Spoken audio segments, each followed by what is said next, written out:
Ok. Donc, pasteur Jean-Philippe, tu as dit que vous étiez meilleurs amis. Hein? Ouais, j'ai dit un truc comme ça. Hein? Vous étiez des best. Ouais. C'est ça, hein? Oui, c'est ça. Donc, gloire à Dieu pour votre amitié, en tout cas. Est-ce que vous pouvez me parler un peu, justement, de cette amitié? Non pas pour que vous nous racontiez votre vie ou forcément ce que vous faites en dehors de l'église, mais on veut pas, non, franchement, on veut pas tout savoir.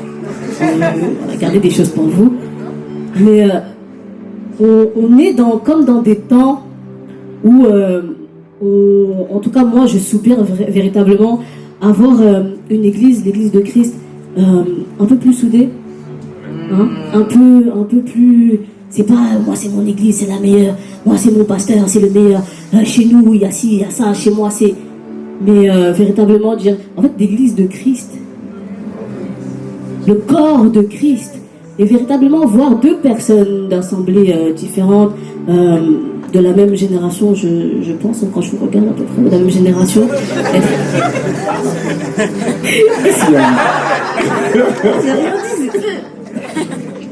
Être soudé, en tout cas, comment je t'entends, pasteur, parler de l'apôtre. Je me dis, waouh, c'est tellement beau. Est-ce que vous pouvez nous parler de cette amitié? Ça date de quand? Comment ça s'est fait? Et comment on fait encore dans cette génération pour garder des relations aussi saines que la vôtre, si je peux le dire comme ça? Yes. Ok, Je veux bien commencer. Tu es sûr? S'il te plaît. Merci. Tu vas dire quoi? Merci. Je viens vous avoir un extrait de la relation qu'on a. Elle est très conflictuelle aussi, par la grâce de Dieu. Alors, je tenais déjà à remercier tous les frères et sœurs de CGR d'être là aujourd'hui avec nous. On va vraiment bénir le Seigneur pour votre vie et sans pour autant encore avoir 1001 acclamations. Ce que je voulais dire, c'est que le pasteur m'a si bien dit, ça fait à peine 1 an que l'église existe par la grâce de Dieu. Ça me rappelle aussi beaucoup les débuts de MFD. Je sais que dans les premiers mois de l'église MFD, nous avions organisé un programme qui autrefois c'était un peu les prémices de Dieu veut ta jeunesse. Le programme s'intitulait Une jeunesse porteuse du réveil. Et il se trouve que lorsque on a pris la décision de faire ce programme-là, MFD était seulement dans le salon de ma mère en fait. Et donc j'avais eu la grâce de faire le programme donc Une jeunesse porteuse du réveil dans l'église du pasteur Jordan Chobo. Et donc comme aujourd'hui le pasteur nous a vraiment loué sa salle, mais même j'ai rien payé, hein. Il a vraiment mis à notre disposition sa salle, on a fait le programme, tout s'est très bien passé, les serviteurs et servantes de leur église nous ont aidés et je vous rappelle que nous, MFD, étions seulement une église d'une quinzaine de membres en fait, une quinzaine de membres. Alors pour nous aujourd'hui, permettre à mon frère et son ministère d'être ici, c'est pas avant tout une grâce qu'on leur fait, c'est juste on veut se souvenir de la grâce que Dieu nous a faite hier en fait. Oui.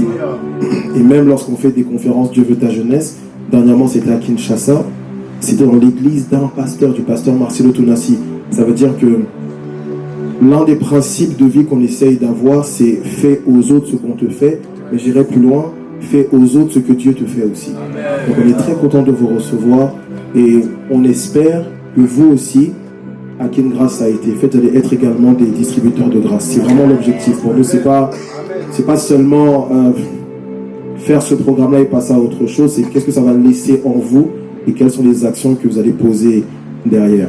Alors pour répondre à la question très courtement, la première chose que je dirais par rapport au pasteur Jean-Philippe de la relation qu'on a ensemble, je dirais que moi je n'ai pas toujours été un bon ami. Ça je le dis assez souvent. J'ai toujours eu du mal à avoir de bonnes relations avec mes frères et sœurs dans le ministère pour différentes raisons.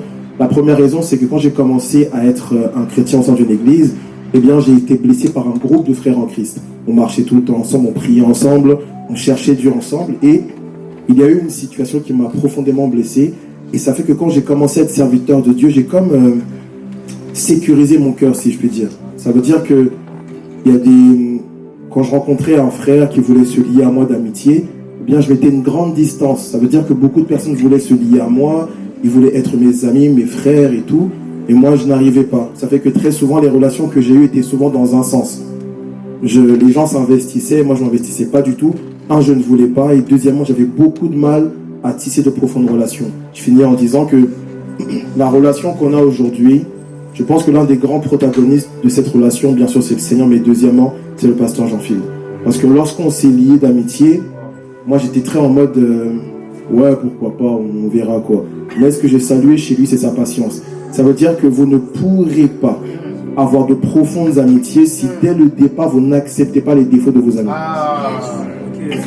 Ça veut dire que certains aspirent à des relations amicales où tout est parfait, où en gros je m'investis, il s'investit. Je vous assure que parfois, pour provoquer l'investissement de quelqu'un, c'est votre investissement qu'il faut d'abord manifester. En fait, son investissement a eu raison aujourd'hui de la relation qu'on a ensemble. Et c'est un peu à l'image du Seigneur et de nous autres en fait. Donc c'est son investissement, sa patience, le fait de ne pas toujours regarder que je vais pas tout le temps répondre, je vais pas toujours être disponible et tout. Même des fois je faisais exprès.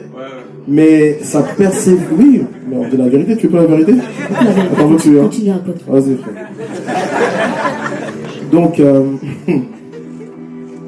pour être très synthétique, dans notre relation, c'est la patience qu'il a semée au départ qui donne les fruits qu'on a aujourd'hui. Donc, ne croyez surtout pas que pour bâtir une relation, c'est constamment un investissement mutuel. Parfois, en relation, il y a une personne qui paye un prix plus grand pour que les deux réussissent à s'harmoniser. Et c'est vraiment ce qu'on a vécu. Je commencerai par là. Amen. Est-ce qu'on peut acclamer Jésus pour ça? Donc, il avait tort et j'avais raison. Si on doit résumer ça. Mais plus sérieusement, bon, si je dois faire un petit historique, tout en restant synthétique, on s'est connus en 2019, plus précisément été 2019. Mais il faut savoir qu'avant ça, longtemps à l'avance, et moi ça a été le facteur. Lui il dit que le facteur ça a été ma patience. Moi le facteur de notre amitié, ça a été juste une parole du Seigneur. Vous savez, souvent on veut construire des bonnes relations, mais on s'entête dans des relations sans savoir ce que Dieu nous dit par rapport à ces relations-là. Alors moi je ne le connaissais pas du tout, mon épouse le connaissait. Parce qu'il était déjà venu dans l'ancienne église de mon épouse où elle a grandi pour faire une célébration. Comme à l'époque il n'était que chantre. Et que considéré comme un chantre, comme quoi, voilà, faut pas mépriser les faibles commencements. Voilà. Et donc, mon épouse m'avait déjà parlé de lui, mais honnêtement, de toute façon, vous nous voyez, je suis quelqu'un d'assez réservé dans mon coin, je ne vais pas du tout vers les gens, et en vrai, il ne m'intéressait pas plus que ça. C'est-à-dire, il n'y avait rien qui présageait qu'on aurait pu être... Non mais, quand je dis m'intéresser... En fait, il parle vraiment comme ça. Il faut vraiment filtrer ses paroles parce que ça peut sembler dur. Mais il a un bon cœur, je vous assure. Non mais je suis obligé de vous dire ça pour vous montrer que cette amitié n'était pas une amitié intéressée. À l'époque, il avait peut-être pas l'ampleur qu'il a aujourd'hui, mais il était déjà Axel Lévy, que beaucoup connaissaient déjà. Et honnêtement, moi je le voyais, il publiait à l'époque beaucoup sur Twitter. Pareil, il était assez connu sur Facebook, à l'époque c'était Facebook, mais moi j'en avais littéralement rien, permettez-moi l'expression, je m'en désintéressais, je vais le dire comme ça. Mais vraiment, mais à un niveau pas possible. Et un jour, je défile sur Instagram, à l'époque j'étais pas du tout sur les réseaux, je défile, je vois une vidéo de lui, et le Seigneur me donne la conviction en me disant ceci: tu dois te rapprocher de cet homme-là parce qu'il aura besoin de ton aide. Alors on ne se connaissait pas, on ne s'était jamais parlé, et quand je vous dis jamais, jamais, et j'ai dit bon ok, donc ce qui s'est passé c'est que je lui ai envoyé un message auquel il n'a jamais répondu. Sur Instagram, mais à l'époque on se connaissait pas, donc je dis ok, il n'y a pas de souci, j'ai attendu qu'il y ait un programme dans leur église. Et le jour où il y a eu un programme, oui, il s'en souvient, c'est pour ça qu'il rigole, vous allez voir pourquoi. Et quand il dit que j'ai été persévérant, il sait pourquoi il dit ça. Le jour du programme en question, je me suis rendu là, et j'arrive devant la porte, et le protocole m'accueille devant la porte en me disant: vous pouvez pas rentrer, c'est un programme de femmes. Donc j'ai dit, mais excusez-moi. Non, c'est logique. On a un programme des femmes, ils se présentent seuls à un programme des femmes. Qu'est-ce qu'ils cherchent selon vous? Donc nous, on est un peu embarrassés. Encore, tu es avec une sœur, il vient seul à un programme. Donc nous, on l'a vu comme un...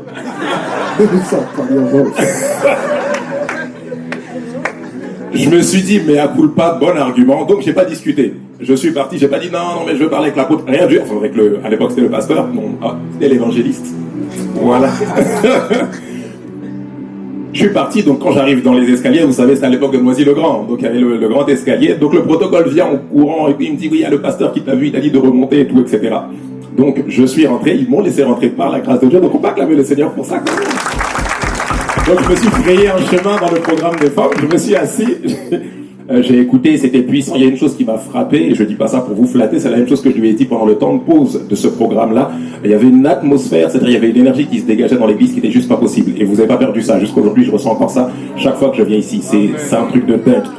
Et donc, j'ai commencé à échanger avec lui. Et c'est là, si vous voulez, qu'on a commencé à parler. Et il était honnête dès le départ. Dès le départ, il m'a dit qu'il s'était un peu, par rapport à plusieurs choses qu'il avait vécues, il s'était un peu renfermé. Que voilà, c'est pas qu'il a pas envie, mais il était plus trop à l'aise aujourd'hui. D'emblée, il m'a dit ça. Et par la suite, c'est comme ça que progressivement, la relation s'est tissée.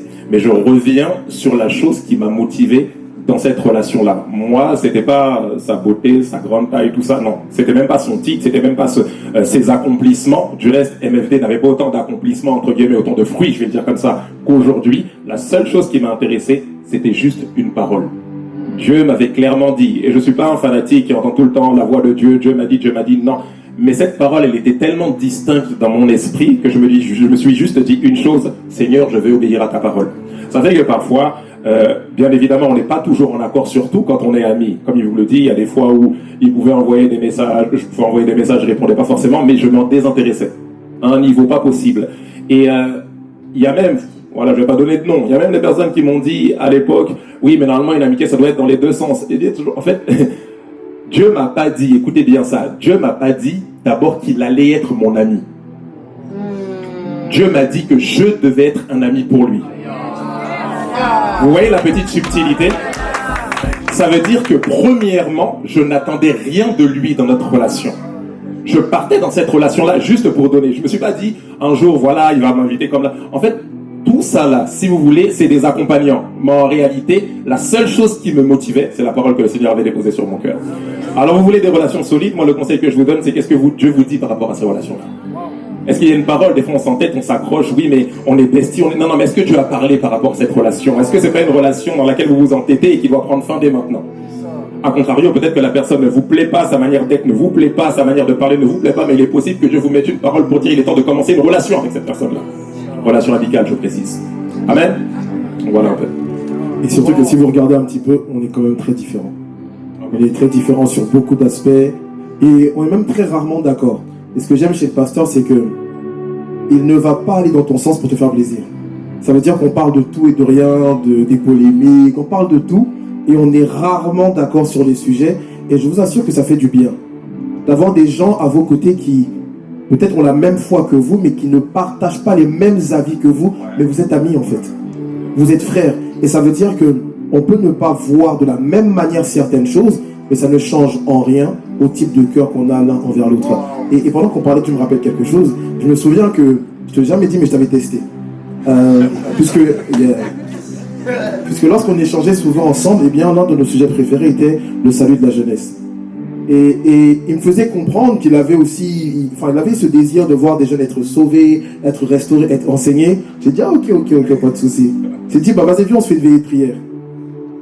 En fait, sa réponse pour moi, elle allait en dire long sur lui.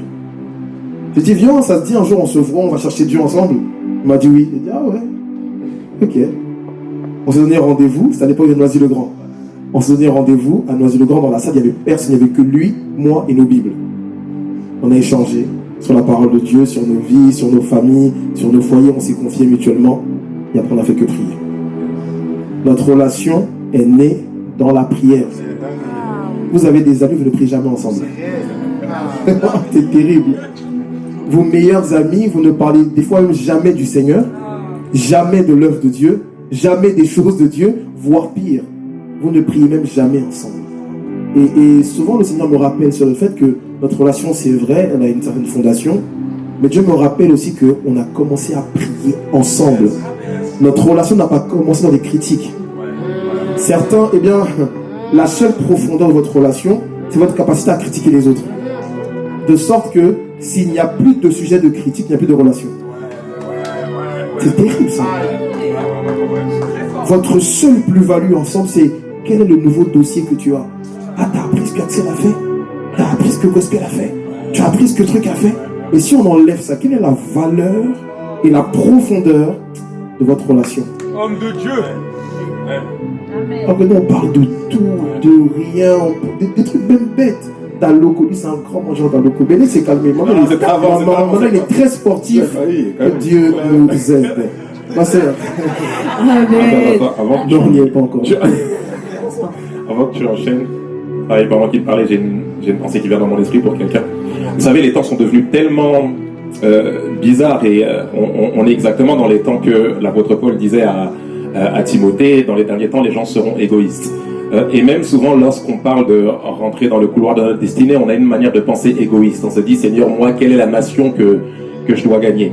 Et on oublie parfois que le Seigneur confie des grandes nations à une personne et que parfois, je parle à quelqu'un, parfois le fait d'avoir des nations passera par le fait de prendre soin de quelqu'un à qui Dieu a donné des nations. Alors ici, moi, de ce que j'ai compris, j'opère dans mon couloir, je sais ce que je dois faire pour le Seigneur, mais le Seigneur m'a rappelé une chose. Il y a une personne à côté de toi à qui j'ai donné une multitude. Et d'une part, l'accomplissement de ton appel passera par le fait que tu prennes soin de cette personne pour qu'elle continue à prendre soin des multitudes. Alors en réalité, je vais le dire simplement pour que vous puissiez comprendre, demain, si l'apôtre tombe, mon ministère ne tient pas non plus. Alors autant je suis engagé dans mon ministère, autant je suis engagé dans sa vie, pour qu'il puisse continuer à faire l'œuvre du ministère. Parce que lorsqu'il continue à gagner des nations, en réalité c'est nous deux qui gagnons. Est-ce que ça va pour tout le monde? Alors quand vous pensez aux nations que vous devez gagner, regardez des fois la personne, votre frère, votre soeur qui est à côté de vous. Il est possible que vous deviez prendre soin de lui pour qu'il continue à faire ce que Dieu veut, pour que vous aussi vous continuez à briller. Est-ce que ça va pour tout le monde? Amen. Merci, est-ce qu'on peut acclamer Dieu pour leur présence?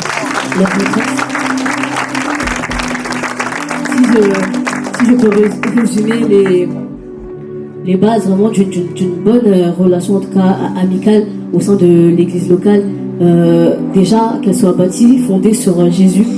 Je voudrais rappeler aussi à une personne que on peut prier, au-delà de prier pour la personne de sa destinée, pour le mariage, on peut prier pour nos amitiés, prier pour avoir des frères et des sœurs, au-delà que eux ils soient bien pour nous, prier aussi pour que nous on soit bien pour eux.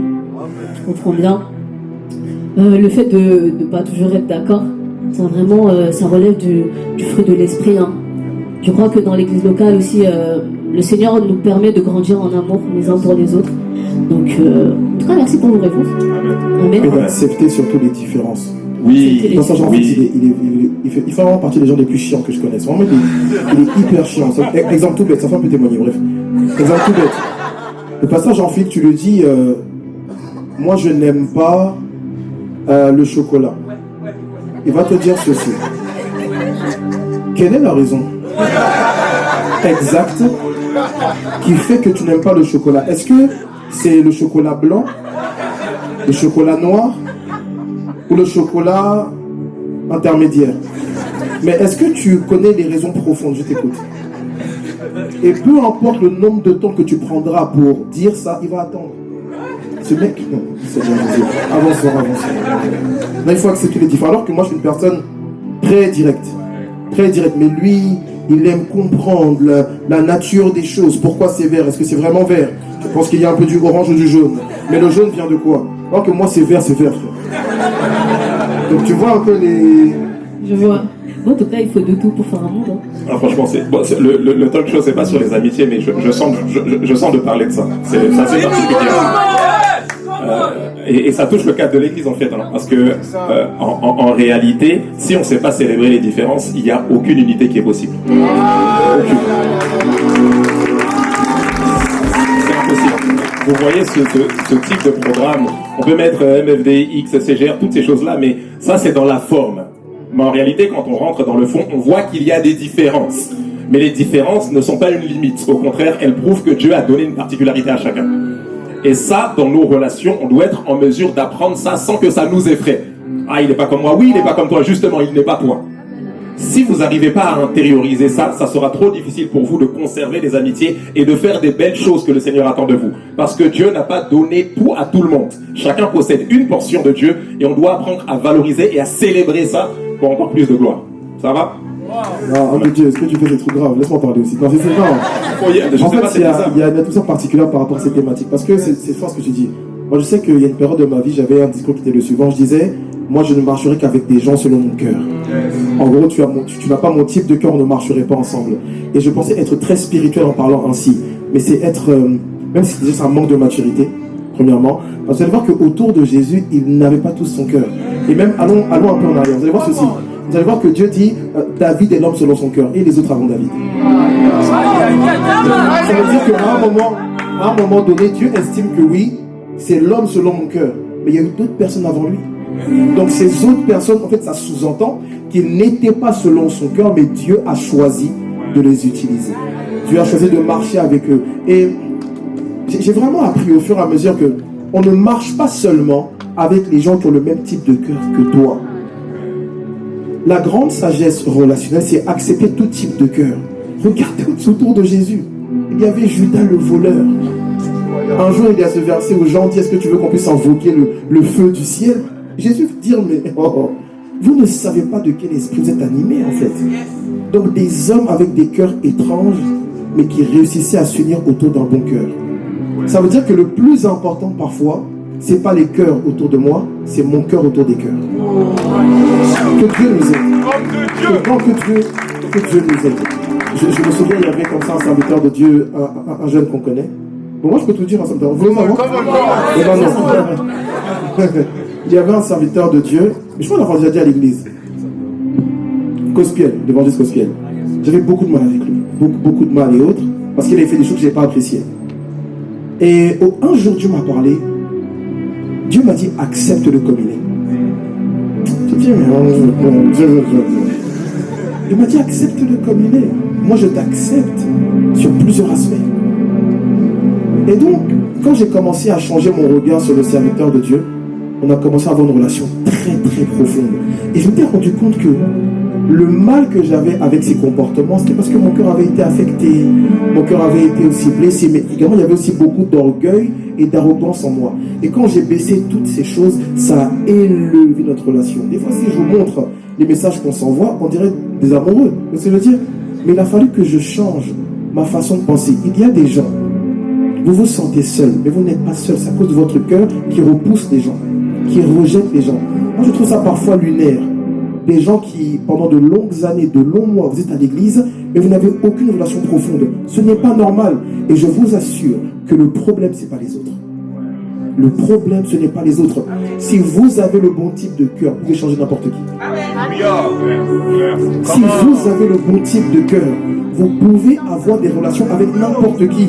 Comment se fait-il que le maître pouvait parler à n'importe qui? Les gens de bonne vie, de mauvaise vie, les gens spirituellement hauts, spirituellement bas. Jésus était un passe-partout à cause de son cœur, qui savait accepter tout un chacun. Que Dieu change l'état de nos cœurs. Ouais. Que Dieu change nos cœurs. Du coup, ça suscite une question. Est-ce que vous pensez que c'est plus facile de croire en Jésus pendant le temps des apôtres ou aujourd'hui? Pour vous, c'est plus facile quand? Je dirais que les persécutions sont différentes. Je ne dirais pas qu'elles étaient plus intenses avant, mais elles se manifestaient d'une manière différente. Avant, c'était très physique. Donc, tu places ta foi en Jésus, on te décapite. Tu places ta foi en Jésus, c'est-à-dire, c'est assez dingue. Quand vous lisez les articles de ce qui se passait du temps de l'Église primitive, c'est-à-dire, on vous explique que on faisait des lampadaires avec la tête des chrétiens, c'est-à-dire on les décapitait, on les mettait sur des poteaux comme ça, comme pour éclairer les villes. Mais c'était pas pour éclairer, c'était juste pour les exposer. Vous imaginez un peu la cruauté de ce qu'on faisait aux chrétiens de l'époque. Donc c'était très physique, et souvent quand on dit que c'est physique, on dit que c'était plus dur avant. Pas forcément. Aujourd'hui, la persécution, elle est très subtile. Quand on voit la manière dont les chrétiens sont persécutés de manière frontale ou subtile sur TikTok, pour moi c'est un truc de dingue. Je vous assure, en toute transparence, après je laisserai mon frère implémenter, en toute transparence, moi j'ai peur de regarder TikTok. Honnêtement, je regarde très rarement les réseaux. Je poste énormément, vous le voyez pour la plupart, et après je m'en vais. Mais le peu de fois où je me suis arrêté pour regarder et que je vois tout ce qu'on dit sur les églises, à gauche, à droite, déconstruction de la foi, j'ai abandonné, j'en peux plus, les églises toutes pareilles, vous regardez les commentaires, négatif. En fait, c'est une persécution spirituelle, vous n'avez pas idée à quel niveau. Et beaucoup de personnes, juste en lisant TikTok, sont découragées dans leur foi. Pas juste dans l'église, mais dans leur foi. Donc pour moi, en réalité, ça s'équivalent, c'est juste que ça ne se manifeste pas de la même manière. Voilà. C'est tellement juste. La Bible met aussi en avant le fait que dans les derniers temps, il y aura certaines choses.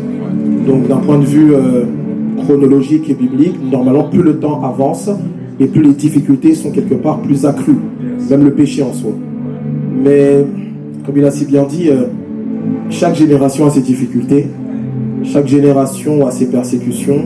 Donc je ne dirais pas que c'est peut-être plus difficile aujourd'hui ou avant, mais moi j'insisterai sur le fait que peu importe le type de difficulté qu'on peut éprouver, je crois que c'est encore une fois l'état de ma nouvelle naissance qui m'aide à faire face à ces choses-là.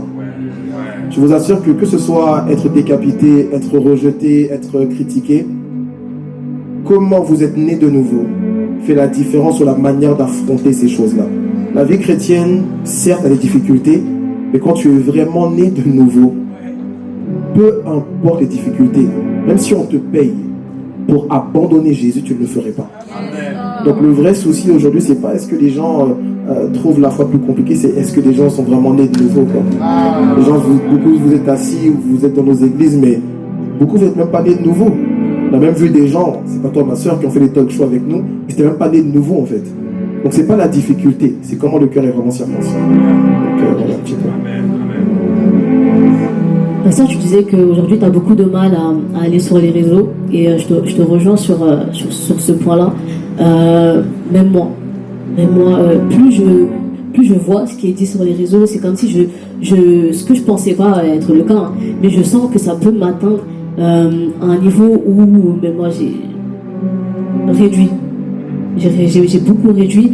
Et aujourd'hui, tu dirais quoi à un jeune qui se dit ok, moi je veux vraiment servir Dieu, mais ça a l'air chaud. J'ai envie de servir Dieu. Chaud par rapport à quoi? C'est ça surtout.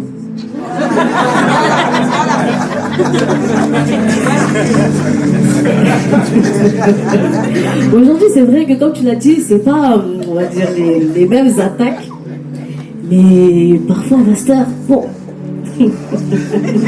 Toi, des fois, tu me dis, mais t'es pas sur TikTok.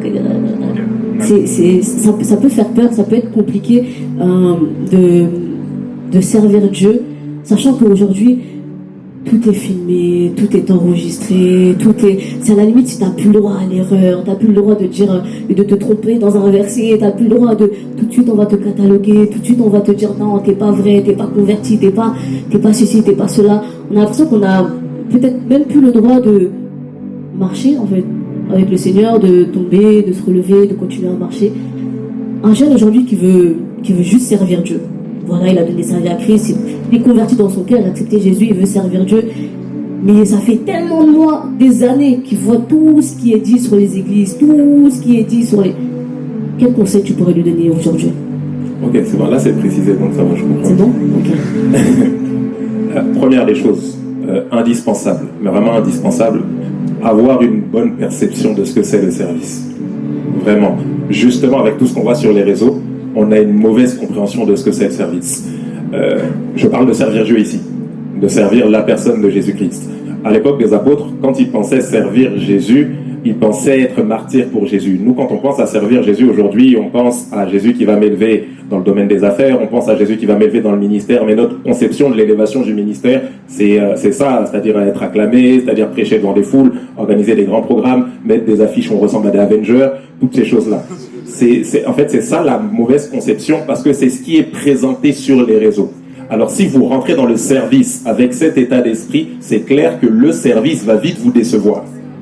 Parce que le véritable service, pas le service contrefait, pas l'apparence du service, le véritable service, c'est absolument pas l'apparence qu'on montre sur les réseaux sociaux. Vous n'avez pas idée des difficultés qui se cachent derrière le fait d'être à fond dans le ministère. Et je ne parle pas juste d'être pasteur, apôtre, évangéliste, mais dès lors où vous vous dites que je vais consacrer ma vie à Jésus, même si je travaille dans le domaine de l'éducation, même si je travaille dans le domaine du business, dès lors où vous vous engagez pleinement pour Jésus-Christ, je vous assure que les véritables combats, vous les voyez. En réalité. Alors si vous n'avez pas la bonne perception, vous ne comprendrez pas pourquoi en rentrant dans le service, vous êtes combattu. C'est comme ça que beaucoup de personnes veulent servir Dieu, mais n'acceptent pas la persécution.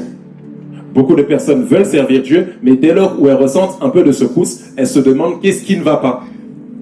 Pourquoi est-ce que je suis persécuté? Mais c'est normal, la Bible dit que ceux qui veulent vivre pieusement seront persécutés. En réalité, la récompense première de la piété, c'est la persécution. C'est pas l'élévation aux yeux des hommes. Mais nous, on pense que le fait de nous consacrer à Dieu va attirer des bénédictions, va m'ouvrir des territoires de faveur, va m'ouvrir ceci. Le Seigneur va descendre dans mon mariage et il y aura ceci. Oui, oui, mais avec des persécutions. Alors, si vous ne comprenez pas ça, vous êtes biaisé dès le départ. La deuxième des choses, étroite intimité avec la parole de Dieu oblige. Beaucoup de personnes sont beaucoup plus en intimité avec TikTok, Instagram, et nourrissent leur foi avec ce qui est dit sur TikTok et sur Instagram. Nourrissent leur foi avec ce qu'on dit en ce qui concerne les scandales. Mais en réalité, savoir qu'il y a un scandale ne peut pas nourrir votre foi. Impossible. Scoop du siècle, en réalité, les scandales dont on parle sur TikTok, Jésus en a déjà parlé il y a plus de 2000 ans. Vous lisez lorsque l'apôtre Paul parle à Timothée, il dit que dans les derniers temps, ce qui va se passer, c'est quoi? C'est que des hommes, faux prophètes, faux docteurs vont s'infiltrer dans les maisons pour séduire des jeunes femmes. Est-ce que vous avez vu ça dans les Écritures? Qui a vu ça dans les Écritures? Ah, si vous n'avez pas vu, c'est parce que vous ne lisez pas la Bible. Alors vous voyez qu'en réalité, si vous lisez la Bible dans votre ministère ou dans ce que Dieu attend de vous, vous verrez qu'en réalité, les scandales que vous voyez sur TikTok, sur les réseaux, ne vont pas refroidir votre foi. Au contraire, elles vont la confirmer. Parce qu'en voyant ce qui est dit sur les scandales, vous vous direz, mais en fait, Jésus l'avait annoncé, donc la Bible est vraie. Donc en réalité, l'intimité avec la parole est ce qui fera toute la différence pour une personne qui veut authentiquement servir Dieu. Je parlais ici de la Bible. J'étais en train de parler de la Bible. Vous devez lire la Bible régulièrement. J'insiste, régulièrement. Si vous voulez servir Dieu efficacement, lisez la Bible régulièrement.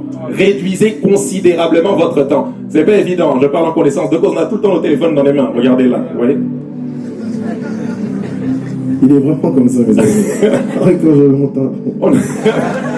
C'est systématique, moi-même, il est dans ma poche, je l'entends vibrer depuis tout à l'heure. En fait, c'est systématique, on a tout le temps l'attention qui est figée. Des fois même, il n'y a plus de notification, il n'y a plus rien. Mon regard le fait tourner comme ça, on regarde. S'il vous plaît, détachez-vous de votre téléphone, sinon ça va tuer ce que Dieu veut faire avec vous. Si vous gaspillez toute votre énergie dans le téléphone, vous n'aurez plus d'énergie pour méditer. Il n'y en aura pas. Il n'y en aura pas. Tout sera parti dans le téléphone. Vous devez faire une veillée de prière, commencer à 22h, mais 22h vous êtes sur le téléphone, vous vous dites je vais commencer à minuit. Minuit arrive, bon je vais commencer à 1h. 1h arrive, je suis fatigué, je vais dormir. Qui a déjà vécu ça? Voilà. J'ai fini. Non, on peut avancer, il a vraiment très bien parlé. On va dire de plus. Rien à rajouter. Alors du coup, on va encore rentrer dans le thème du jour, église ou prison locale. Donc la question que j'ai reçue pour vous, c'est avez-vous déjà vécu une expérience d'une église toxique ou d'une prison locale? Si oui, comment avez-vous vécu la chose, pardon? Alors oui, moi je l'ai vécu, j'en parle assez souvent. À l'époque, je l'ai très mal vécu. Je crois même en avoir fait une forme peut-être de dépression. Le mot dépression est devenu un mot à la mode, donc on l'utilise pour un oui et pour un non. Mais je sais que je l'avais très très mal vécu. Autrefois, j'habitais à Nanterre, et Nanterre est très proche de la Défense. Et tellement j'avais mal au cœur de ce que je vivais par rapport à l'église, et bien je marchais de la Défense jusqu'à Nanterre tout seul, en pleurant, tu vois. Et je pleurais parce que j'étais assez choqué de la méchanceté bien des pasteurs avec qui j'avais servi le Seigneur, de la méchanceté des frères et des sœurs envers moi ou envers Pasteur Laurine. Et oui, à l'époque, je l'ai très mal vécu. Ceci dit, des années plus tard, aujourd'hui, je bénis Dieu pour ce que j'ai vécu. Je vous assure, c'est peut-être bizarre à dire parfois, mais au fond de moi, je sais que si je n'avais pas vécu ces choses-là, je ne serais pas le pasteur que je suis aujourd'hui. Je vous assure qu'il y a des pratiques que je n'ose pas faire, que je ne veux pas faire, que je ne ferai jamais par la grâce de Dieu, à cause du type de blessure que l'Église m'a infligée hier. Tu vois. Et ce que beaucoup ne veulent pas comprendre, je sais que c'est difficile à accepter, c'est que Dieu vous forme aussi avec des événements qui n'apportent pas toujours la joie. Ça veut dire que les outils ou les matériaux que Dieu utilise pour nous former, pour nous forger quelque part, ne sont pas toujours des outils que nous aurons accepté nous-mêmes d'utiliser pour nous bâtir en fait. Et c'est bizarre, mais Dieu peut vous bâtir par un bon père spirituel, mais aussi par un mauvais père spirituel. C'est très étrange, c'est très bizarre. C'est ce qu'on voit aussi avec Saül et David, n'est-ce pas? Et donc le pasteur que j'ai eu, je ne dirais pas qu'il était mauvais ou pas bon. J'ai pas envie de lui manquer de respect car j'ai encore beaucoup d'amour pour lui encore aujourd'hui. Mais tout ce que j'ai pu observer, tout ce que j'ai pu voir, ses comportements, ses agissements, parfois même la manipulation dont il a fait preuve, ça m'a enseigné, ça m'a formé et ça a été même mon école pastorale. Donc, il y a un temps où j'ai pleuré pour les blessures de l'église, mais il y a un temps aussi j'ai célébré mes blessures. Après, je pense que il y aura un temps où aussi certains vont apprendre à célébrer vos blessures, mais toutes blessures ne sont pas faites justement pour pleurer éternellement. Il y a des blessures, des fois on les regarde, on dit waouh, heureusement j'ai vécu ça. Certaines blessures sont des écoles. Et c'est comme si certaines cicatrices sont des diplômes. Je suis vraiment... arrête ça me fait du bien quand tu... Arrêtez s'il vous plaît. Non mais sérieusement, des fois je m'assois avec mon épouse et on réfléchit, on parle un peu de la gestion. Exemple, quand une personne des églises MFD décide de partir, il n'y a pas de souci. Tu viens librement, tu peux partir librement aussi. Mais c'est parce que autrefois j'ai eu un pasteur, tu peux venir librement, mais tu pars pas librement. Le jour où tu veux partir, mais on va voyager avec ton âme, on va essayer de boire ton sang et de casser tes os. Vous voyez? Mais aujourd'hui, tu peux être membre des églises MFD, il n'y a pas de souci, tu veux partir demain, il n'y a aucun problème. Parce que ça, il y a toujours eu en moi une crainte de reproduire ou de faire ce qu'on m'a fait, parce que mon âme se souvient de ce sentiment, que de se sentir rejeté par des personnes qui pour toi étaient limite des idéales sur plusieurs aspects. Enfin bref, j'ai vécu ces choses-là, mais je vous assure que ça fait partie de mes plus grandes bénédictions. Amen. On acclame Dieu.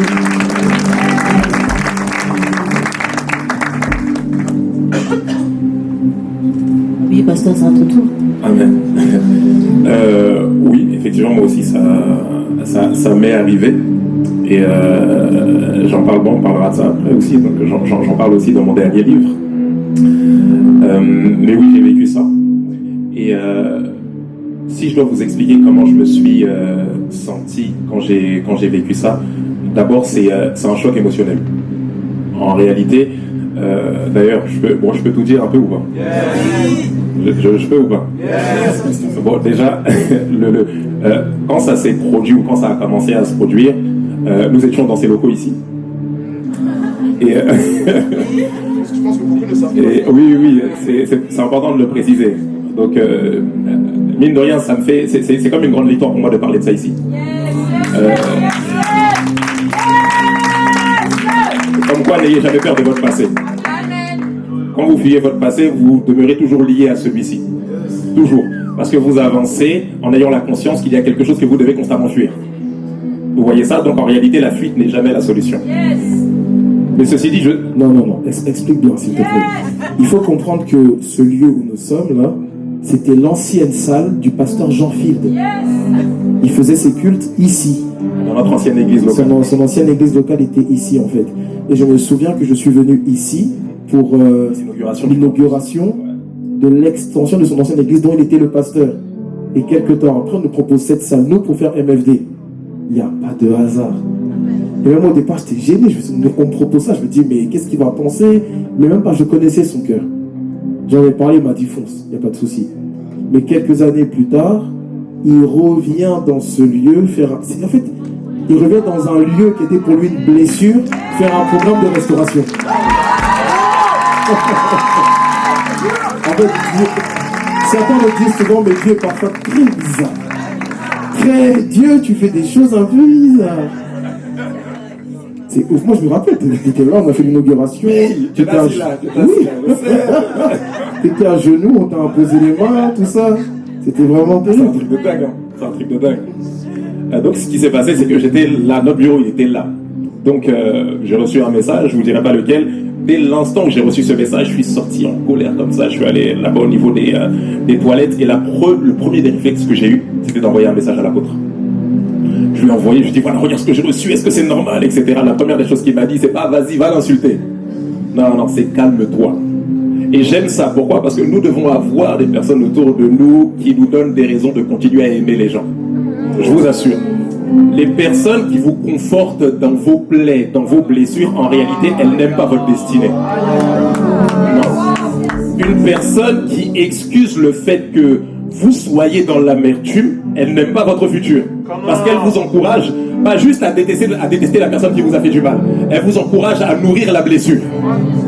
Souvent, nous, lorsque on est avec des amis qui nous disent « Ouais, t'as raison, il est mauvais », non, c'est pas juste « il est mauvais », non, c'est « t'as raison, continue à te comporter mal ». Alors que la Bible dit qu'il n'y a aucune bonne raison de faire de mauvaises choses. Ne vous lassez jamais de faire le bien, car vous moissonnerez au temps convenable. Alors, en réalité, je m'attendais à ce qu'ils me disent « Ouais, t'as raison, c'est fini pour toi, quitte là-bas ». Non, il m'a dit d'abord « Calme-toi. On va régler ça plus tard et tout. » C'est moi qui disais « Non, c'est mort, c'est quoi ça? Regarde ça, j'ai tout donné. » Ça va. Sur le moment, je vous assure, ça m'a tellement fait mal. Mais je me suis dit, je vais laisser et je vais passer. Il y a plusieurs jeunes d'ailleurs qui étaient avec nous, qui sont aujourd'hui avec nous à CGR, mais vous n'avez pas idée de ce qui se passait. Et ce qui se passait avant que je rentre ministère, parce qu'il fallait que je serve pour le culte. Et j'ai reçu le message juste avant. Donc, je me suis dit, bon, on va faire comme si de rien n'était. Donc, j'ai prêché mon dernier message comme s'il ne s'était absolument rien passé. Dès que j'ai terminé, j'ai dit à mon épouse, écoute, c'est bon, c'est fini. C'est fini, on remettra plus les pieds là-bas, etc. Jusque-là, tout va bien, il n'y a aucun souci. Donc, pour moi, je m'apprêtais à rendre les clés, etc. Ce qui m'a fait le plus de mal, c'est pas juste l'altercation ou l'échange téléphonique en soi. Il y a toujours des désaccords entre les êtres humains. Il y en aura toujours. Donc, en réalité, je ne pense pas qu'on doit quitter une église locale à cause d'un simple désaccord. Ça, c'est rien. Les quelques jours qui ont suivi, pas moins de 48 heures plus tard, je commence à recevoir des messages, des appels, des jeunes qui m'appellent, qui pleurent au téléphone, qui me disent « Mais voilà, on nous a pris dans le restaurant, on a commencé à dire des choses sur toi, on te traite de colérique, on dit que t'es un rebelle, on dit que voilà, t'as volé ceci, t'as volé cela. » Je vous épargne les détails. Et il y a deux choses qui m'ont fait mal. De un, savoir que j'avais donné 8 ans de ma vie à une organisation et qu'on me remercie de cette manière-là. Ça, c'est la première des choses. La deuxième des choses qui m'a fait encore plus de mal, c'est le fait qu'on dise ça à des jeunes dans la foi. Les personnes à qui on a dit ça, ce n'étaient pas des personnes qui avaient 10 ans de conversion. Elles n'avaient pas 15 ans de conversion. Mais on les fait asseoir et on leur dit, des personnes qui me voyaient comme quelqu'un de respectable. Vous imaginez, en réalité, dans la vie d'une personne, vous n'avez pas besoin de le planter, non, vous avez juste besoin de casser sa réputation. Pour empêcher un être humain d'avancer, il y a une seule chose que vous devez toucher. Son intégrité, c'est-à-dire le discréditer. Faire en sorte que les personnes n'écoutent plus son message. Pour que la personne ne soit plus fiable. Et c'est ce qui s'est passé avec moi. Ça m'a tellement fait mal, vous n'avez pas idée.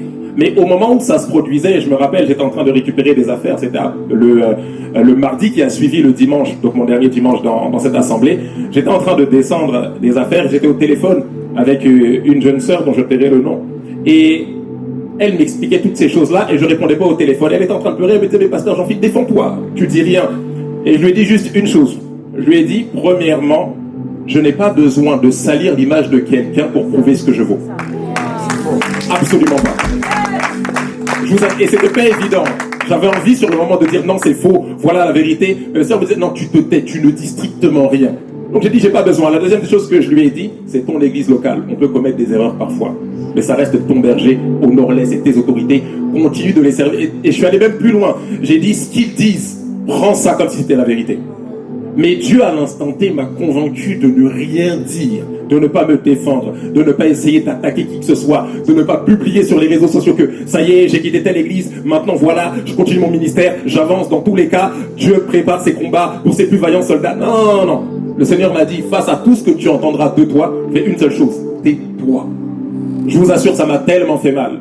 Et j'ai échangé avec l'apôtre et il a été en soutien comme pas possible. Vous n'avez pas idée, parce que c'est lui qui me fortifiait. Il me demandait, mais tu vas faire quoi finalement et tout. Il dit, non, franchement, il dit, mais tu veux pas parler avec lui. Il dit, non, c'est pas possible. Mon cœur était tellement fermé. Je ne pouvais pas parler, je ne pouvais pas m'asseoir parce que tout ce que j'entendais, ça ne faisait que des semaines. Chaque semaine, j'entendais une nouvelle chose, j'entendais de nouvelles informations. C'était pas évident du tout, surtout, et mon épouse l'a dit il y a quelques jours sur les réseaux, surtout que ma femme était enceinte à ce moment-là. Alors imaginez la pression que j'avais. J'ai 3 enfants aujourd'hui, j'en avais 2 à l'époque, des enfants en bas âge qui commençaient à avoir l'âge de 4, 5 ans, donc qui commencent à être conscients des choses. Alors comment leur dire qu'on ne va plus retourner là-bas? Comment les protéger en leur disant que voilà, tout va bien, ne vous inquiétez pas? Et comment leur expliquer qu'on va prendre un nouveau départ? Et surtout, comment garder l'âme de mon épouse? Vous savez ce que c'est une femme qui est enceinte? Il y a un être humain qui se forme à l'intérieur d'elle. Vous n'avez pas idée à quel point au niveau émotionnel, juste ça, c'est déjà une épreuve comme pas possible. Mais si derrière, on vient lui apprendre que oui, non, en fait, c'est elle l'épouse qui fait pitié, elle est avec un mari qui est manipulateur, qui est ceci. Imaginez-vous un peu la dose de pression. Et moi, je suis devant mon épouse, je lui dis non, on ne parlera pas. Vous imaginez, on ne dira strictement rien, mais je vous assure, c'est quelque chose qui nous a fait pleurer. Dans le secret, ça nous a fait pleurer. Dans le secret, ça nous a fait mal. Mais on s'est dit une chose, Seigneur, ça ne sera jamais pour nous un motif pour refuser de continuer à te servir. Jamais. En réalité, ce n'est pas un homme qui nous a appelés. Quand j'ai donné ma vie au Seigneur et quand j'ai décidé de le servir, l'église locale dans laquelle j'étais, je vais le dire de cette manière-là, n'existait même pas encore. En réalité, quand Dieu m'a appelé, il ne m'a pas dit « Je t'appelle, mais ton appel dépend des hommes ». Ça ne veut pas dire qu'on n'honore pas les hommes. Ça ne veut pas dire qu'on ne respecte pas les hommes. Ça ne veut pas dire qu'on n'accorde pas de la valeur aux hommes, mais ça veut dire que dans votre destinée, vous devez choisir de ne jamais dépendre de personne. Amen. Jamais. Ça ne fait pas de vous un indépendantiste. Ça ne fait pas de vous quelqu'un qui, moi c'est fini l'apôtre, moi les pasteurs c'est bon, parce que de toute façon ils ont dit je peux me débrouiller seul. Non, c'est pas ce que je suis en train de dire. Je suis en train de dire que votre épanouissement, ou ce que Dieu veut accomplir avec vous, peut être rattaché à ce qu'un homme doit semer en vous pendant un certain temps. Mais il arrive parfois que l'homme se mette à faillir. Mais ça ne veut pas dire que votre destinée a commencé à faillir pour autant. Alléluia. Vous ne devez jamais oublier cette chose-là. Alors sur le moment, que ce soit moi ou mon épouse, si je dois le dire de cette manière-là, ça nous a fait énormément de mal. Ça a été difficile, mais le Seigneur nous a demandé de rebondir tout de suite. Pas d'attendre un an. Parce que comme on aime le dire, il ne faut pas le faire pendant qu'il est encore chaud. C'est-à-dire, il ne faut pas laisser les choses pourrir en se disant oui, non, on va peut-être prendre un temps de repos, etc. Et l'apôtre m'a tout de suite mis sur calme. Il m'a dit non, moi je ne crois pas à ces choses-là. Il dit mais tu vas faire quoi? Tu voyais une poignée de personnes qui sont avec nous, mais peut-être qu'on va commencer sur Zoom pendant un mois. Il m'a dit non, si tu veux, fais un culte sur Zoom, mais trouve rapidement une salle. Il dit mais on n'a pas d'argent. On n'a rien. Tu veux dire, c'est pas grave. Si tu veux, même moi, je peux cotiser avec vous. Il a tellement été un soutien. Je vous assure, ça a été un booster. C'est pour ça que j'aime le dire, et j'emprunte ces mots à l'évangéliste Jacques Amessan. C'est vrai que dans le secret, c'est un frère, mais pour les choses du ministère, pour moi, c'est un père. Vous n'avez pas idée. Vous avez pas... Bien évidemment, parce que c'est un devancier. Bien évidemment. Donc, il faut savoir considérer les grâces. Ne croyez pas que parce qu'on est amis, on rigole ensemble, on se tape dans le dos, etc., on se fait des blagues, que ça veut dire que je ne considère pas la grâce supérieure qui repose sur sa vie et qui a été pour moi un accompagnement. Je vous assure, il a été un soutien comme pas possible. Alors tout ce qu'il me disait, je disais à mon épouse, voilà, il m'a dit, rassemble les personnes qui sont avec toi, fortifie-les. C'est-à-dire, c'était comme un coach à ce moment-là. Et dans le secret, je pleurais. Mais juste à cause de cette parole, je disais, Seigneur, je vais continuer de te servir. Vous n'avez pas idée. Alors ça m'a aidé progressivement à avancer tant bien que mal. Et par la grâce de Dieu, CGR est né. Et aujourd'hui, on est là.